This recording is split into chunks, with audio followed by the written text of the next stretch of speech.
تو استاد جی فرماتے ہیں کہ لمبا دھاگا اور لمبی زبان جو ہوتی ہے یہ ہمیشہ الجھ جاتی ہے۔ زندگی میں سکھی رہنا ہے تو دھاگے کو لپیٹ کے اور زبان کو سمیٹ کے رکھیں۔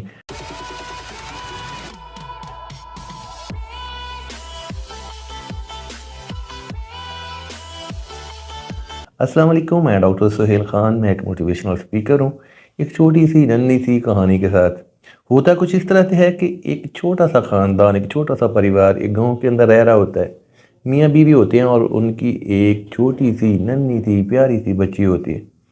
گھر کے حالات اتنے زیادہ ٹائٹ ہوتے ہیں کہ 3 ٹائم کا کھانا تو بڑی دور کی بات ہوتی ہے، بامشکل 1 ٹائم کا کھانا جو ہوتا ہے وہ پورا ہو رہا ہوتا ہے۔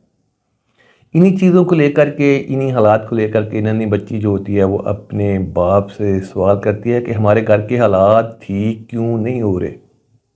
باپ کی روٹین ہوتی تھی کہ گاؤں کے پاس ایک پہاڑی ہوتی تھی، اس نے اپنی بچی کو لینا، اس پہاڑی کے پاس جانا اور اشارہ کرنا کہ وہ جو سامنے پہاڑی کی چوٹی ہے یہاں پر اللہ تعالیٰ کی ذات رہتی ہے، اللہ تعالیٰ سے دعا کرو کہ اللہ تعالیٰ میرے لیے کوئی نوکری کا سبب پیدا کرے تاکہ ہمارے گھر کے جو حالات ہیں وہ ٹھیک ہو سکیں۔ ننھی بچی نے دعا کرنی اور دعا کے بعد باپ کے ساتھ اپنے گھر واپس آ جانا۔ اللہ کی کرنی کہ ابھی چند دنوں کی بات تھی کہ اس کے باپ کے لیے نوکری کا سبب پیدا ہوا اور آرمی کے اندر اس کی نوکری لگ گئی۔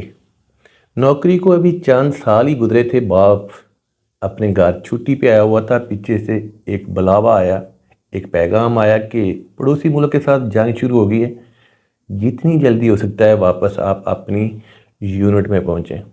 تو باپ کیونکہ حالات سے واقف تھا، اس کو آئیڈیا تھا کہ اب کی بار واپس نہیں آ پاؤں گا۔ اس نے اپنی ماں سے اجازت لی، باپ سے اجازت لی اور ننھی گڑیا کو گلے لگایا، اس کا ماتھا چوما اور کہا کہ میں پہاڑی کے اس پار اللہ کے پاس جا رہا ہوں اور ہو سکتا ہے کہ اب کی بار میں واپس نہ آ پاؤں۔ ننھی بچی نے جلدی سے ایک چھوٹا سا خط لکھا کہ اس پہاڑی کے اوپر جو رب رہتا ہے، جو اللہ رہتا ہے، میرا یہ خط اس کو دینا۔ تو نوجوان نے خط لیا، اپنی جیب میں ڈالا اور چل پڑا۔ اور چلتے چلتے جب وہ پہاڑی سامنے آئی، پہاڑی کے اوپر چڑھ رہا تھا تو ذہن میں آیا کہ کیوں نہ اسی خط کو دوبارہ سے اپنے گھر کے ایڈریس کے اوپر پوسٹ کر دیا جائے تاکہ اگر دنیا میں نہ بھی ہوا تو میری ننھی بچی کو یہ تو پتہ چل جائے کہ اس پہاڑی کے اوپر کوئی خدا نہیں رہتا۔ اس نے ایسا ہی کیا، خط کو کھولے بغیر خط کے اوپر ایک فقرہ مینشن کیا کہ اس پہاڑی کے اوپر کوئی خدا نہیں رہتا اور اپنے گھر کے ایڈریس کے اوپر پوسٹ کر دیا۔ تو پہاڑی کے اس پار بہت ہی زیادہ شدت کی جنگ چل رہی ہوتی ہے اور افواہ یہ ہوتی ہے کہ جتنے بھی وہاں پہ فوجی گئے ہوئے ہیں سارے کے سارے مارے گئے۔ اور یہ افواہ جب گھر تک پہنچتی ہے، یعنی کہ اس ننھی بچی کے گھر تک پہنچتی ہے تو ایک سوگ کا سما ہوتا ہے، ماتم ہوتا ہے دنیا۔ تو چند مہینوں کے بعد ساری دنیا جو ہوتی ہے وہ اس والے واقعے کو، اس والے سانے کو بھول چکے ہوئے ہوتے ہیں۔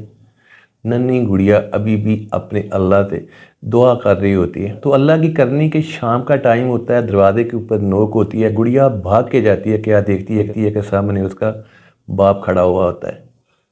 پھٹے پرانے اس کے کپڑے ہوتے ہیں، جسم زخموں سے بھرا ہوا ہوتا ہے اور اسی لمحے ایک ڈاکیا آتا ہے جس کے ہاتھ کے اندر ایک خط ہوتا ہے۔ معذرت کرتا ہے کہ پہاڑی کی اس پار چونکہ جنگ کی شدت بہت زیادہ تھی، آپ کی ڈاک پہنچنے میں تھوڑا وقت لگا۔